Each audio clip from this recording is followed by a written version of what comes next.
The Honourable Parliamentary Secretary to the Minister of Canadian Heritage. Merci, Monsieur le Président.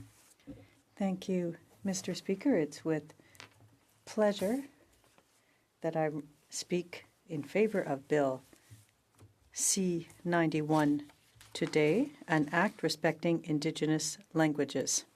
I'd like to begin by acknowledging that we are gathered here on the ancestral, unceded lands of the Algonquin people. Madam Speaker, before getting into the details of the bill, I would like to start by thanking our colleagues, particularly the members of the Heritage Committee, who worked very diligently to get this through the committee stage, and particularly those who are not members, like our friend from Kamloops, Thompson Caribou, as well as Abitibi, Bay James, Nunavut, EU, and Desinete, Mississippi, Churchill River, for their dedication and hard work in supporting this bill. I'm also pleased to rise and speak to you this morning about the need for C-91. As you're aware, C-91 has been co-developed by the three national Indigenous organizations, namely the ITK, the AFN, as well as the Métis National Council. And it's a direct response to a number of very important things that have happened both in Canada as well as internationally. First and foremost, it's a direct response to the Truth and Reconciliation Commission report's calls to action 13, 14, and 15. And I'll elaborate on that a bit later. It's also a direct result of our commitments to the United Nations Declaration on the Rights of Indigenous Peoples. And as you're aware, Bill 262 is now in front of the other House, but it's something that this House adopted and something that our government and our Prime Minister has committed to implementing. There are many ways to look at languages, but however we look at it, it is one of the most important elements of our life, one of the most important aspects of its connection to the people, the land, and to way of life. And sadly, in Canada, there are currently 90 Indigenous languages, and as we mark the UNESCO Year of Indigenous Languages, we have to understand that 75% of those 90 languages are at the verge of extinction, and that is quite shocking, Madam Speaker. If you look at, there are some languages where only one or two speakers are alive. I was recently in London, Ontario, and met with some elders from the Oneida Nation, and they have 48 speakers. And sadly, of the 48 speakers, they're only they're all over the age of 65. So not a lot of young people are speaking, and therefore that language, Oneida, is probably at a risk of being extinct within the next generation. So it's something that is quite urgent, and given the history of failures on the part of successive governments to protect languages, I think it's long overdue that we once and for all entrench this into law. When we speak about how we got here, it is over a process of colonization that, as part of our government, our country, in the last 152 years, formally as a country, but of course, since settlers came into North America, we know that over these decades, languages were eroded, primarily, I would argue, because of programs put together by the government, and one of the most important aspects of it is, of course, the effects of residential schools on generation after generation of Indigenous people who've lost their languages. And we know that residential schools played such an important role, and I want to just quote from the Prime Minister's speech at the Special Chiefs Assembly of the Assembly of First Nations on December 6, 2016, and our Prime Minister said, We know all too well how residential schools and other decisions by governments were used as a deliberate tool to eliminate Indigenous languages and cultures. If we're truly to advance reconciliation, we must undo the lasting damage that resulted. And when we talk about residential schools, I just want to walk you through an experience that I had this past month. I went to Moosonee and I met with Tony, who is a residential school survivor. He's in his 60s. He's originally from the Moosonee area. And when he was about 5, he was taken to residential schools, St-Anne residential schools, along with his siblings. And they were there for about 10 years. And during that time, his entire way of life, the entire way of life that he was used to, was taken away from him. So he basically lost his language, lost his spiritual connection to his people. He basically was unable to reconnect with his family because his siblings, both his sisters and brothers, were separated because they were in separate dorms, and he was simply unable to connect with the families, with his family when he got back. He went through a very difficult process in establishing himself. He's now a very, very successful businessman, and he now has 4 children, and he's trying to really tell us how important language is to him, but sadly he's unable to speak the language and be able to pass it on to his next generations. And I think that's the critical moment that we're facing today. Just another comment from Talicho elder and language specialist Mary Simons, who talked about the connection between Indigenous languages and cultural identity. And she says, our culture depends on our languages because it contains the unique words that describe our way of life. It describes name places for every part of our land that our ancestors traveled on. We have specific words to describe seasonal activities, the social gatherings, and kin relations. So there's a very profound quote where she describes the connection that she has to the language and culture. But I want to just walk through some of the major elements of this legislation. First and foremost, this is a framework. It's a living document, which means that we're putting together a framework that looks at Indigenous languages in a holistic way, that is supposed to be dynamic, that allows for a distinctions-based approach to the protection of Indigenous languages. It is not an Ottawa-based solution to the challenges of Indigenous languages. It is meant to be a framework that allows Indigenous communities, based on the notion of self-determination, based on the notion and respect of each of the nations and the language groups, to be able to define what's important to them and define how those languages are to be protected.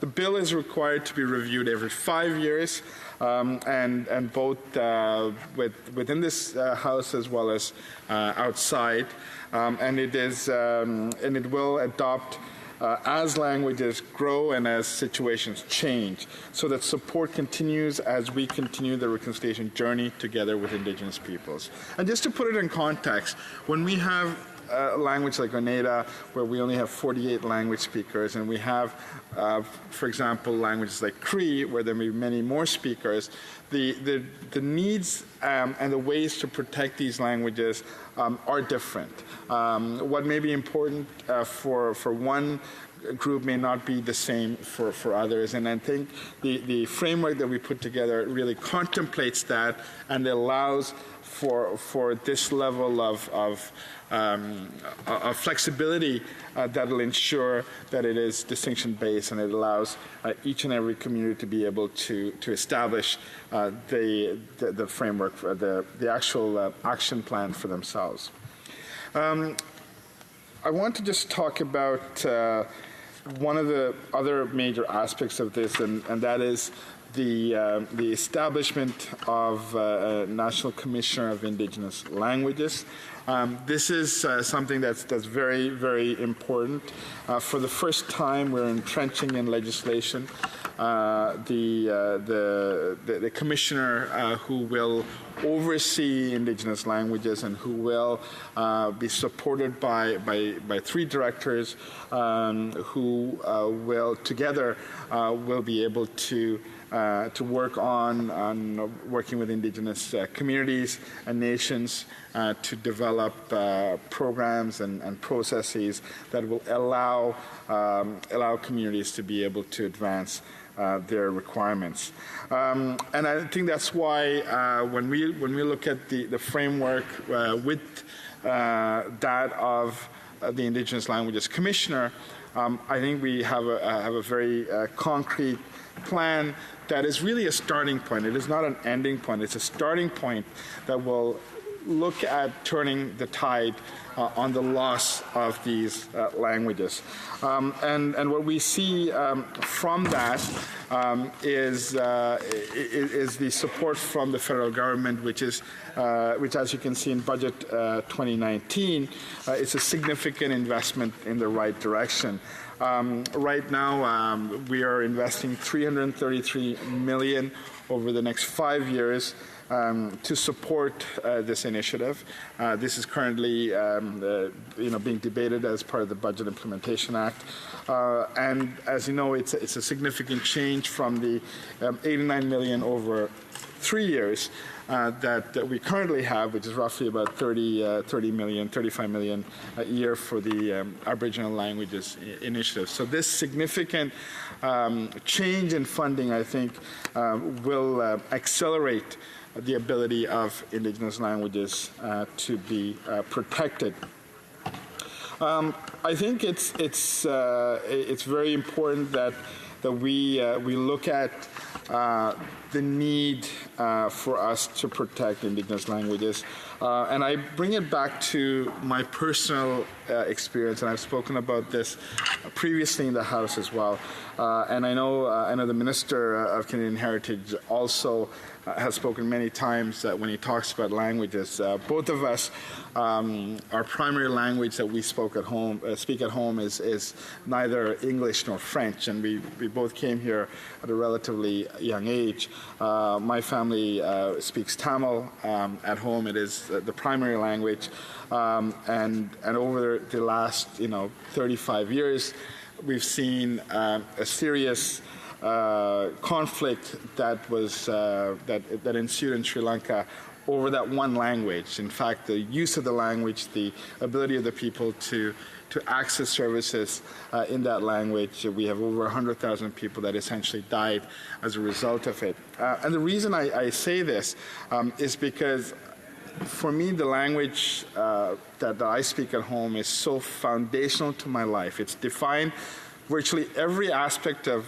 who I am, and it's defined every aspect of how I live my life and what I do and what I don't do. And that connection to the language, if I didn't have it, I know it's something that I would be a different person today. And the struggle I have today is that I have 2 young daughters who are 8 and 10, and the struggle is how do I pass it on to them? How do I make sure that they speak the language fluently and they have the opportunity to learn and to be able to understand the culture and the context in a way that I was able to understand. And I, regrettably, I actually don't read or write the language, but even then I'm able to understand and to be able to live in that world. So it's a struggle that I face, and relatively speaking, this is a language that has incredible international support. It's institutionalized in many universities. It's the official language in countries like Singapore and Malaysia and elsewhere. So there is a great deal of protection for that. But when we compare them and look at Indigenous languages, it's a completely different situation, because we have essentially failed to support the languages to be revitalized, to be protected, to be expanded. And I think that's why the time now is so critical. And that's one of the reasons I believe that our friends opposite, both from the Conservative Party as well as the NDP, worked very closely with us in putting this legislation through the committee process as well as this House. And as we look forward to its implementation, the urgency of doing this now cannot be underscored. We have communities where I've visited in the last several months, where we've gone from 6 language speakers to 5 language speakers who are alive. And there's many like that around the country, and I know my colleagues opposite probably have a good sense of that as well. The urgency, therefore, is not something we could wait till the next Parliament. We cannot defer this to the next generation, because sadly we won't have a next generation who can speak the language to be able to protect and preserve. A couple of months ago, I was in Victoria at the Royal British Columbia Museum, and they have an Indigenous languages exhibit. It's one that I think really speaks to how languages are looked at right now, because we're at a point where certain languages are only available in museums. They were recorded. Last speakers were recorded by academics, and they're preserved. But there's really no process or plan to be able to revive and revitalize those languages. And that is the primary reason that this legislation, the urgency of the legislation, is before us. And finally, on the overall aspects of reconciliation, Canada played a very important role in having these languages at the state they are today. This did not happen because of Indigenous people. This happened because of government policies.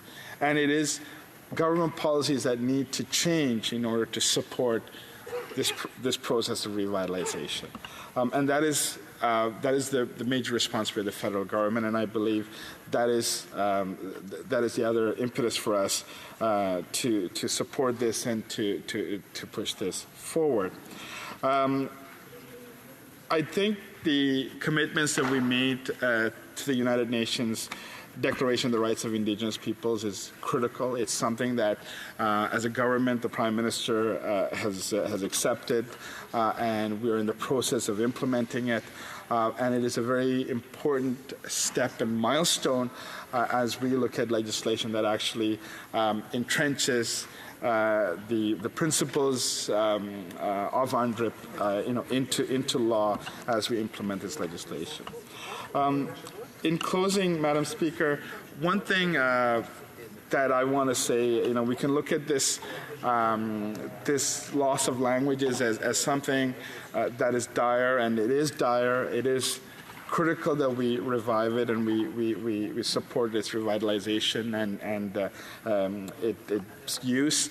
But it is also important to recognize that over the years, language is also a form of resistance. People, generation after generation after generation, even though we lost these languages, we know that people, some people in their late parts of their life, even in their last breath, were speaking their language. They're speaking their mother tongue, and that was so important because that is a form of resistance. So we can also, we also need to acknowledge that all the language keepers, all the people over the years who have really struggled to keep the languages alive, the language nest, the elders, the communities, the schools where languages are taught, we really owe it to them, and we need to thank them for the enormous work that they've done over the years to be able to support the languages to be kept alive. And I think it's an appropriate way for us to close, because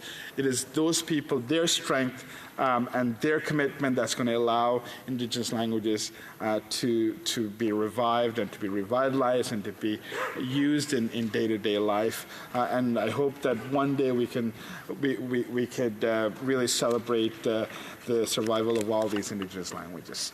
Thank you, Madam Speaker, and I look forward to the questions from my comments.